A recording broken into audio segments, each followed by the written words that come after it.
je pense que oui. La bonne, comme on dit. Parce qu'il y a toujours, comme on dit, trois vérités. La vôtre, la mienne, puis la bonne. Alors, celle de Jésus, moi, je pense de Dieu, c'est la bonne. Une vérité, c'est qu'elle travaille bien fort et t'as bien d'argent de tes poches. Je le dis, gars. Comme moi, le gars. Je vais y montrer, gars. La seule vérité qu'il va avoir, c'est que il va nous arriver de quoi qui s'en vient, puis bientôt. Ça, c'est sûr et certain. La vérité, oui. Moi. As-tu une vérité? Okay. Non. Non. Non. Oui. Tout le monde a une version différente de la vérité. Donc, vérité absolue, d'après moi, elle n'existe pas. Moi, je pense que non. Il y a une vérité dans chaque religion. Puis il y a aussi des vérités pour ceux qui n'ont pas de religion.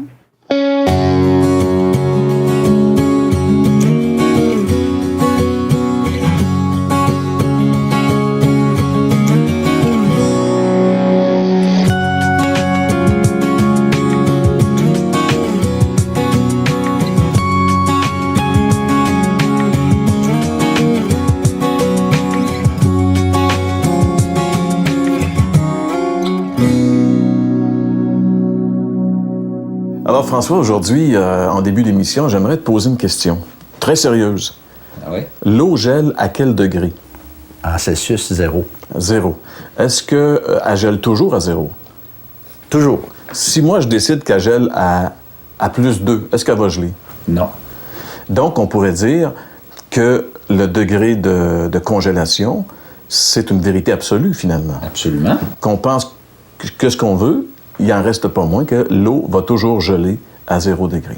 Oui. Et ça, je pense que c'est bien sûr un peu absurde, mais c'est juste pour démontrer que dans le domaine scientifique, il y a la vérité absolue. Il y a des choses qui ne changent pas. L'eau bout toujours au même degré, l'inclination de la Terre est toujours à la même degré, etc.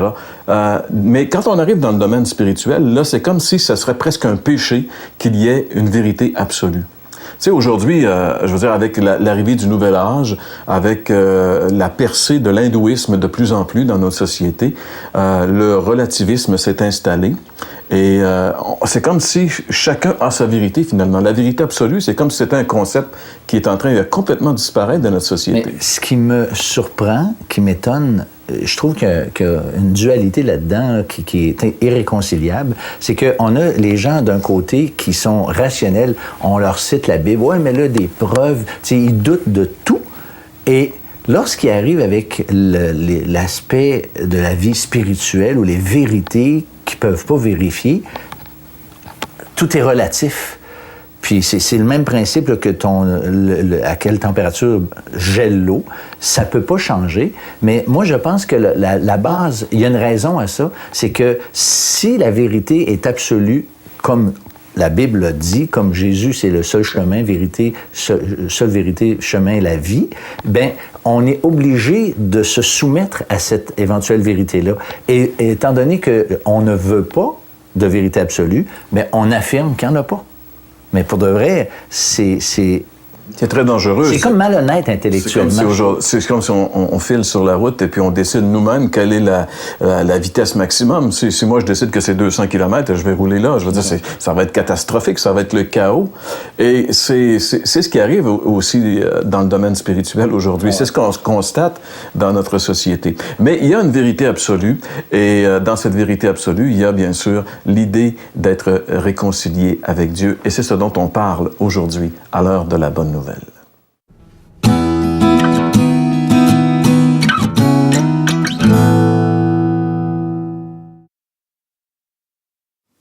Je voudrais examiner aujourd'hui une objection qui est assez courante dans notre société et dans la culture postmoderne dans laquelle nous vivons. Il s'agit de la difficulté que certains ont avec la proclamation de la foi chrétienne et surtout de l'exclusivité qu'ils voient dans la foi chrétienne. Ils accepteraient à la rigueur que le message chrétien ou la religion chrétienne, si l'on veut parler de religion, ou la foi chrétienne soit proposée comme une foi parmi d'autres et qu'on laisse le choix à nos contemporains et qu'on soit ouvert un petit peu à toutes les religions, mais l'idée d'une exclusivité de dire que c'est la foi chrétienne qui est le seul chemin à Dieu ou le seul moyen par lequel on puisse être sauvé n'est pas du goût d'un grand nombre de nos contemporains. Je crois qu'il faudrait creuser un peu plus cette question et voir qu'elle dépend d'une certaine conception de la religion qui court de notre temps et qui fait que souvent on considère la religion non pas comme quelque chose qui est de l'ordre du vrai ou du faux, mais plutôt de l'ordre de l'utilité. Est-ce que c'est quelque chose qui est utile, qui peut apporter un réconfort, qui peut aider les gens quand ils souffrent, quand ils sont en deuil, quand ils sont malades? Et à ce moment-là, on dit, tout système religieux, toute foi qui peut aider, qui peut apporter un réconfort, qui peut être utile, devrait pouvoir être acceptable. Il me semble que la foi chrétienne entend les choses d'une autre manière. Ce que nous avons dans l'Écriture et ce que nous avons dans la foi chrétienne dans son ensemble est plutôt une proposition de quelque chose qui est vrai, ou qui est proposé comme vrai. L'existence de Dieu, la personne et l'œuvre de Jésus-Christ, Jésus-Christ comme Fils de Dieu incarné, et que donc nous sommes encouragés à évaluer ce qui nous est proposé et les preuves et les indications de preuves historiques et autres qui nous sont proposées pour nous assurer de la véracité de ce qui nous est proposé. Le caractère exclusif, nous le retrouvons dans la bouche de Jésus, qui a dit « Je suis le chemin, la vérité et la vie », et nous le retrouvons dans l'Église primitive. Les tout premiers disciples de Jésus ont proclamé qu'il n'y avait de salut en aucun autre, parce que aucun autre nom, c'est-à-dire aucune autre personne et aucun autre message n'a été donné par Dieu, par le moyen duquel nous puissions être sauvés. Et donc aujourd'hui, je crois, sans prétention, ce n'est pas un message qui nous appartient, nous ne l'avons pas créé, mais sans crainte aussi. Les pressions peuvent être énormes sur des croyants évangéliques. Je crois qu'il faut maintenir le caractère exclusif du message chrétien et surtout essayer de le vivre et essayer de donner par notre vie le goût aux autres de l'accueillir et d'y conformer leur vie.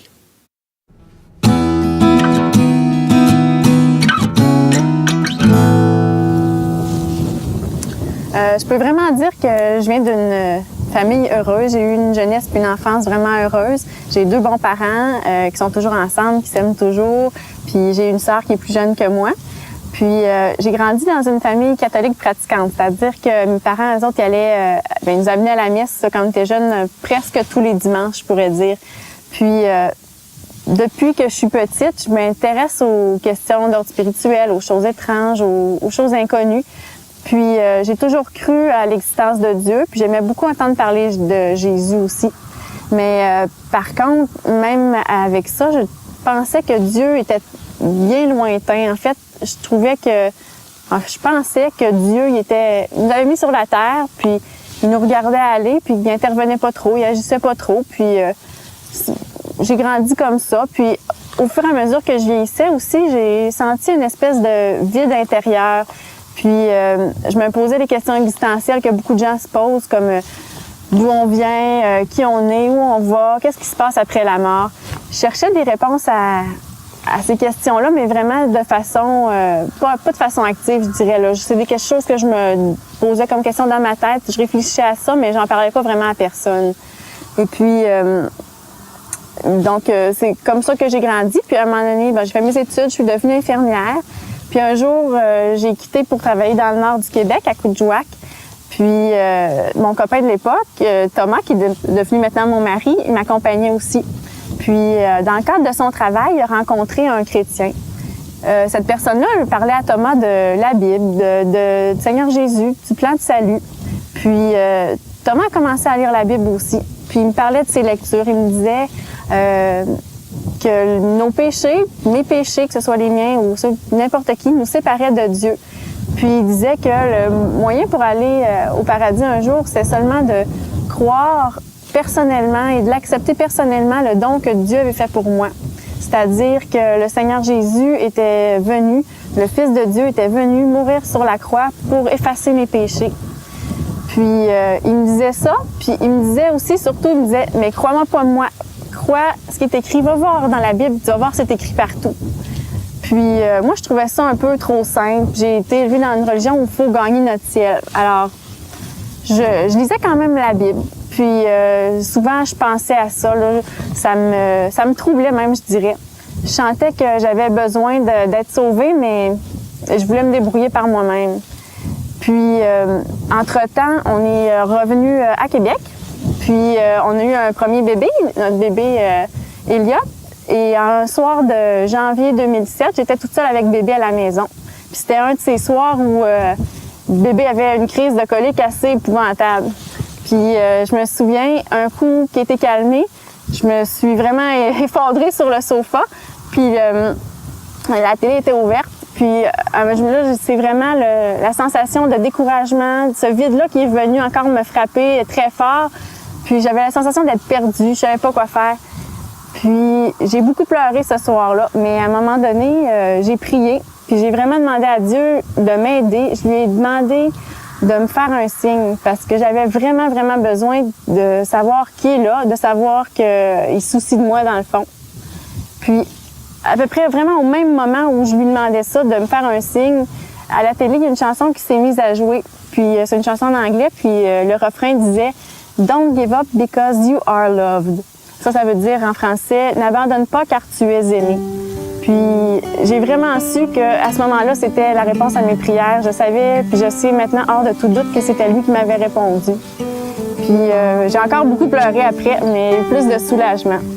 Puis je lui ai demandé, en priant, de me pardonner mes péchés. Puis je lui ai demandé aussi, je lui ai surtout dit merci d'avoir envoyé le Seigneur Jésus pour mourir à ma place sur la croix, pour effacer mes péchés. Puis j'ai senti un énorme poids partir sur mes épaules à partir de ce moment-là. Et maintenant, aujourd'hui, je sais qu'un jour, je vais être éternellement avec le Seigneur dans le paradis. Mais c'est sûr que c'est pas parce que j'ai je suis meilleure que personne ou que j'ai gagné mon ciel. Non, c'est vraiment seulement par la grâce de Dieu.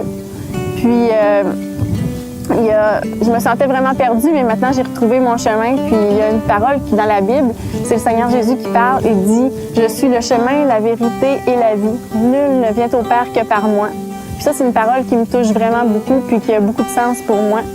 Et maintenant que j'ai reçu vraiment ce si beau cadeau-là du salut, je peux vraiment, je suis pas parfaite, mais je peux essayer de m'améliorer par sa grâce, par la grâce du Seigneur Jésus, chaque jour en attendant qu'il revienne me chercher. Puis la seule chose, c'est que je lui dirai jamais assez « Merci Seigneur ».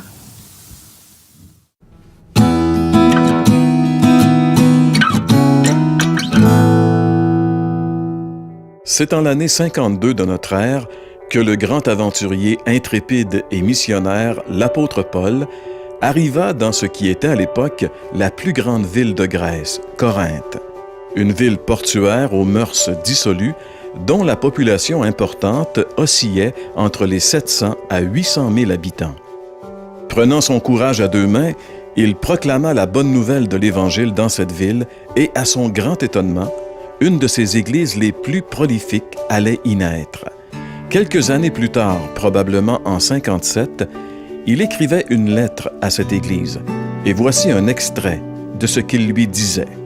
« Ainsi, celui qui est uni au Christ est une nouvelle créature.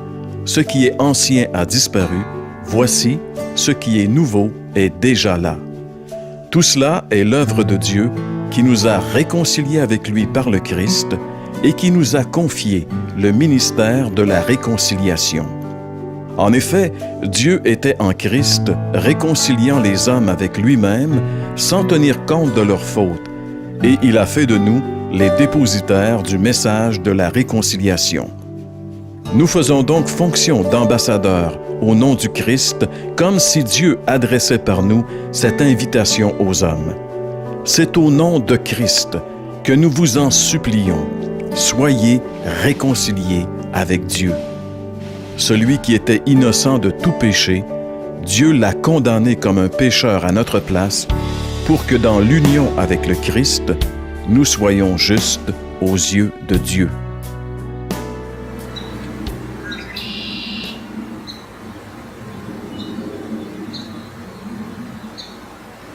Je suis présentement sur le long des murs de Rempart de Québec et c'est un mur extrêmement difficile à franchir. Je ne sais pas si vous voyez d'où vous êtes, la hauteur de ce mur-là, mais c'était tellement pas évident pour tous ceux et celles qui auraient aimé passer par-dessus ce mur-là. C'est presque, au fond, impossible.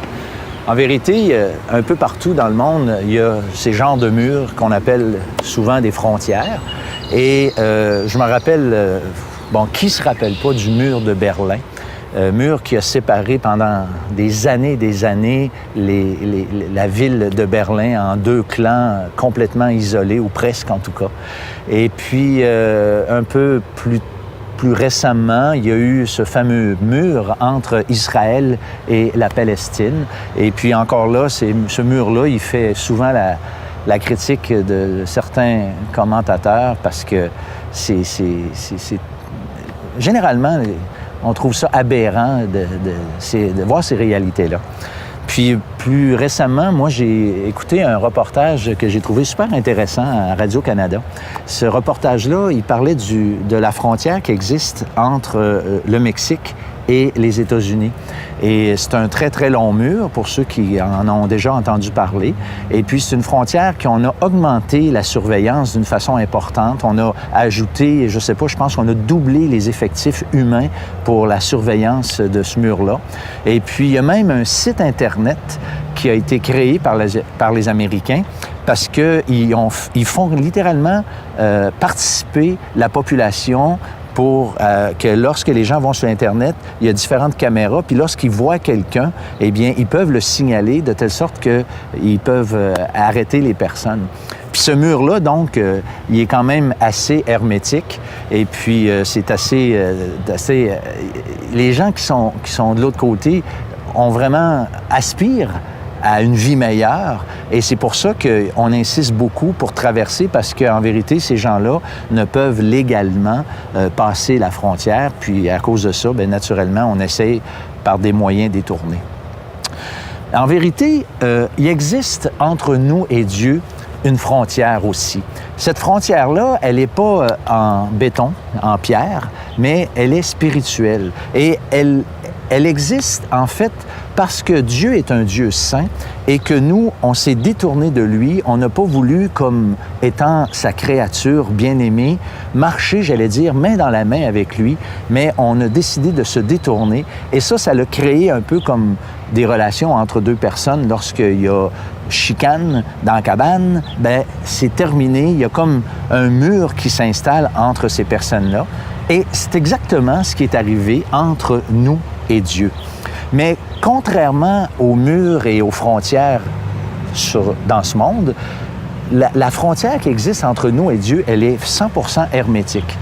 Malheureusement, ou on comprend pourquoi, à cause de cette réalité-là, beaucoup de personnes décident de vouloir quand même tenter de franchir cette frontière spirituelle-là qui existe entre nous et Dieu, mais parce que c'est Dieu qui en détermine les principes de base, c'est comme si on pouvait pas, en fait, on peut pas se traverser cette frontière-là par nous-mêmes.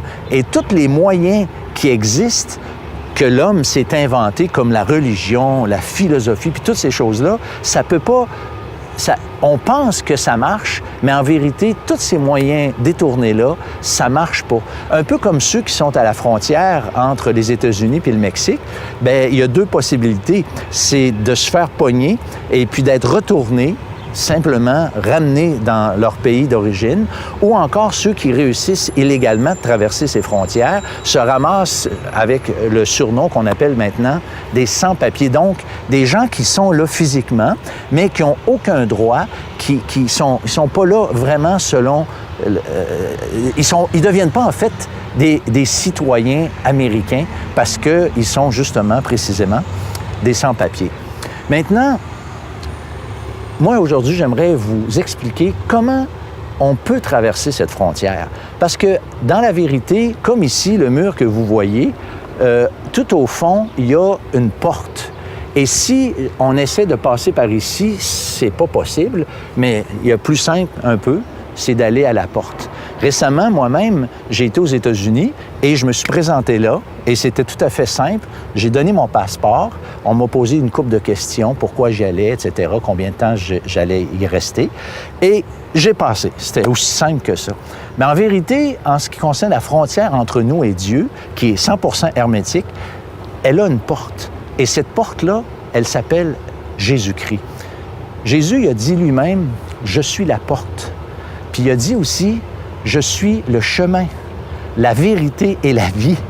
Nul ne vient au Père que par moi. » Donc, cette porte, entre cette frontière hermétique, en vérité, il y a une exception et c'est le Christ. Mais pourquoi? Pourquoi Jésus est la porte? Bien, deux raisons fondamentales. La première, c'est que Jésus est Dieu, le Fils de Dieu, et qu'il est venu dans ce monde et a vécu une vie parfaite. Et aussi, ce même Jésus, le Christ, le Fils de Dieu, il est allé sur la croix et la Bible dit que le jugement que moi je devais subir à cause de ma faute a été subi par lui, de telle sorte que la frontière, maintenant, m'est ouverte à moi, mais aussi à vous. En ce qui me concerne, j'ai moi-même fait cette expérience il y a déjà 35 ans passés et ma vie a été complètement changée. Et moi, aujourd'hui, je vous invite à ne pas essayer de traverser la frontière n'importe où, mais de venir à Jésus, le Christ, qui lui-même a payé pour vous. Savez-vous comment je me sens dans ce moment, à côté de ce mur-là? Je me sens comme si j'étais à la frontière entre le Mexique et les États-Unis. Et là, je vois plein de gens qui sont complètement découragés parce qu'il y en a là, qui ont essayé une fois, deux fois, trois fois, puis ils sont toujours retournés parce qu'ils se font prendre. Et puis malgré tout, ils veulent encore continuer. Ils espèrent toujours de traverser pour avoir un monde meilleur. Et puis c'est vraiment dommage parce qu'on les voit là et ils sont vraiment découragés pour certains d'entre eux. Et là, moi, je suis en train de vous dire, « Hey, pourquoi vous essayez de passer par ici? Il y a une porte là-bas. Pourquoi vous n'iriez pas à cette porte que Dieu lui-même a déterminée pour nous? » Et là, si vous le faites, bien, vous allez exactement passer aussi facilement que moi, je suis passé à la frontière des États-Unis parce que vous allez avoir le bon endroit et que vous allez passer par le douanier céleste, la seule place où vous pouvez passer, et c'est Jésus-Christ. Et récemment, quelqu'un me racontait quelque chose, j'ai trouvé ça intéressant, son approche. On a cogné à sa porte et on lui présentait une religion X. Et la personne a été assez sage dans sa façon d'intervenir. Elle a dit simplement, « Est-ce que tu as mieux à m'offrir que ce que j'ai présentement? » Et là, elle lui dit, « J'ai l'assurance que mes péchés sont pardonnés. J'ai l'assurance que je vais aller dans la présence de Dieu. » Et cette assurance et cette certitude est basée sur ce que le Christ a accompli sur la croix et non en relation avec ce que moi, j'ai pu offrir comme performance à Dieu. Et la discussion s'est fermée juste là, parce que la personne avait à offrir simplement d'autres façons que d'aller au vrai douanier céleste et faire en sorte que d'entrer dans la présence de Dieu. Nous, à l'heure de la bonne nouvelle, on a vraiment ce désir, et comme le thème de la série cette année, nous vous en supplions. Au nom de Christ, soyez réconciliés avec Dieu. C'est ça le cri de cœur que Dieu nous envoie à chacun d'entre nous. Et c'est ce que nous vous invitons, nous, ici, à l'heure de la bonne nouvelle, à réaliser. Mettez-vous devant Dieu, invoquez sa grâce, demandez-lui de vous sauver et croyez que Jésus est celui qui a payé la dette de vos péchés. Si vous le faites, c'est la Bible qui le dit, c'est pas moi. La Bible dit, vous aurez la vie éternelle. Vous ne viendrez point en jugement, mais vous serez passés de la mort spirituelle à la vie.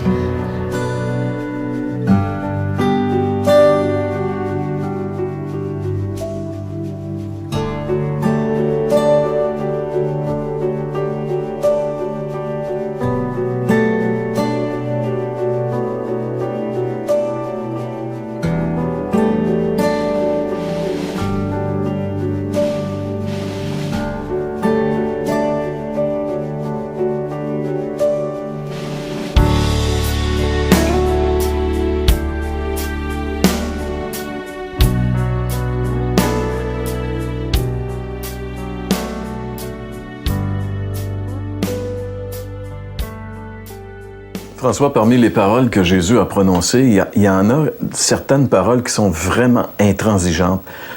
Comme par exemple, un jour, Jésus a dit « Je suis le chemin, la vérité et la vie. Nul ne vient au Père que par moi. » Quand on réfléchit sur ces paroles, c'est vraiment renversant. En réalité, pour qui il se prenait pour dire une chose comme celle-là? « Je suis le chemin, la vérité et la vie. » Alors Jésus n'a pas laissé place à la spéculation ici. Il n'a pas dit « Je suis un des nombreux chemins qui mènent au ciel, par exemple. » Il n'a pas dit « Je suis une des nombreuses vérités, chacun a sa vérité », comme on l'a entendu dans le Vox Pop aujourd'hui. Il a dit « Je suis la vérité ». Et il a dit « Nul ne vient au Père que par moi ». Oui? Ben, ça a une incidence. Ça a une incidence sur le relativisme qui est très populaire. Ça l'oblige, si cette parole est vraie, ça l'oblige de reconnaître que les autres sont fausses. Absolument. Et si les autres sont fausses ou vraies, ça l'oblige de dire que celle-là est fausse. Donc, on est vraiment dans le trouble, là. Mais en réalité, c'est ou bien Jésus a raison, ou bien c'est le reste des gens qui ont raison. Les deux ne peuvent pas avoir raison. Il n'y a pas de cohabitation possible. Mais moi, je pense que c'est Jésus qui a raison, parce que dans toute l'histoire de l'humanité, c'est le seul qui est mort, qui est ressuscité, qui est redevenu vivant. Et les autres n'ont jamais démontré par l'expérience de la résurrection qu'ils étaient vraiment des êtres spéciaux. Donc, moi, je crois en Jésus, parce que très souvent, les gens disent « Ouais, mais il n'y a personne qui est revenu de l'autre bord pour nous le dire. » Mais lui, il est revenu. Oui. Et lui nous l'a dit. Et c'est pour ça que j'aimerais vous inviter, en cette fin d'émission, à prendre très au sérieux ces paroles de l'apôtre Paul qui dit « Je vous en supplie, soyez réconciliés avec Dieu. » Et la seule façon d'être réconcilié avec Dieu, c'est de demander à Jésus d'être notre sauveur personnel et le Seigneur de notre vie. Faites-le maintenant.